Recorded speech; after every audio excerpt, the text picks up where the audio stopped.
Mga master, marami din po noon yung mga nagpapadala sa atin ng kopya ng isa pong memo. Actually, iba-iba, no? Kasi nga, regional o kaya ay division memo no, yung pinapadala po ninyo related dito sa submission of list of eligible personnel for the grant of 2022 Performance-Based Bonus or PBB. Totoo po yun. No, sa ngayon, ang mga regional offices ng DepEd at maging mga division offices ay humihingi na ng listahan ng mga eligible personnel. Pinapasubmit na po.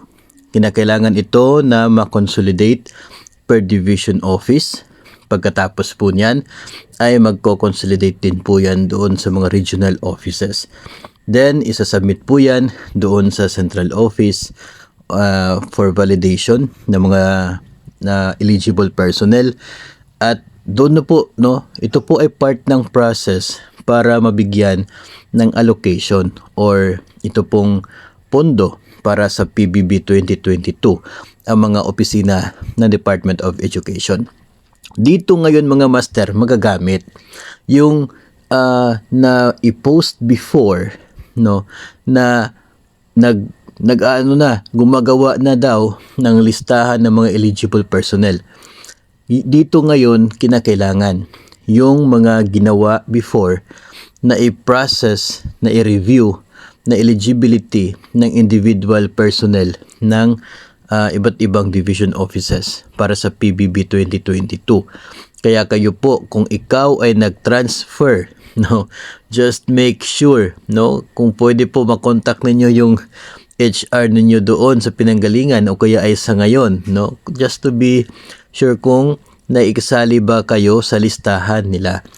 Kung saan po, tandaan na kung saan po mas matagal yung service mo noong school year 2022 to 2023, doon po kukunin. Doon ka dapat nakalista kung saan yung mas matagal yung servisyo mo.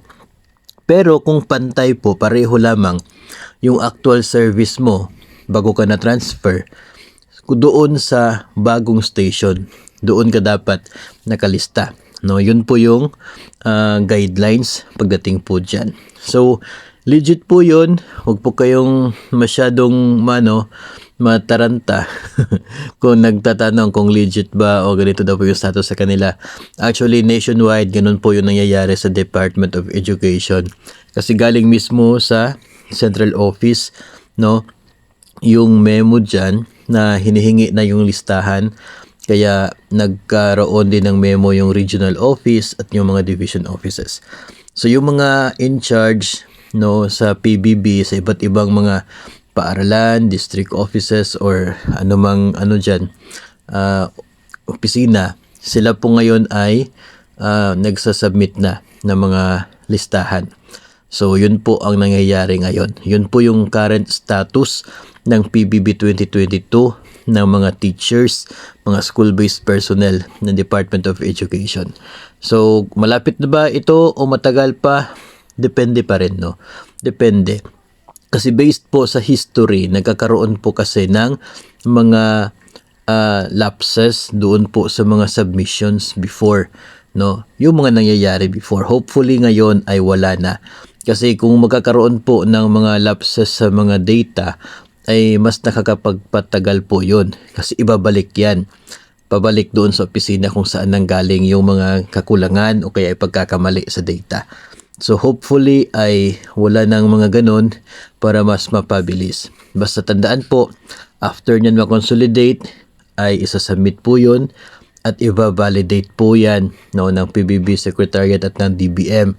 Kapag okay na yan sa DBM, lalabas na yung SARO, Special Allotment Release Order. Of course, ibabalita natin yan sa inyo kapag lalabas na yung SARO. Ngayon, pag may SARO na, hihintayin na lamang papasok sa account ng inyong division yung pondo para sila ay pwede nang mag-process ng mga itong disbursement ng nasabi pong pondo papunta sa individual payroll account ng eligible personnel. So yun po yung mangyayari dyan at abang-abang na lamang po tayo sa mga susunod na updates sa PBB 2022.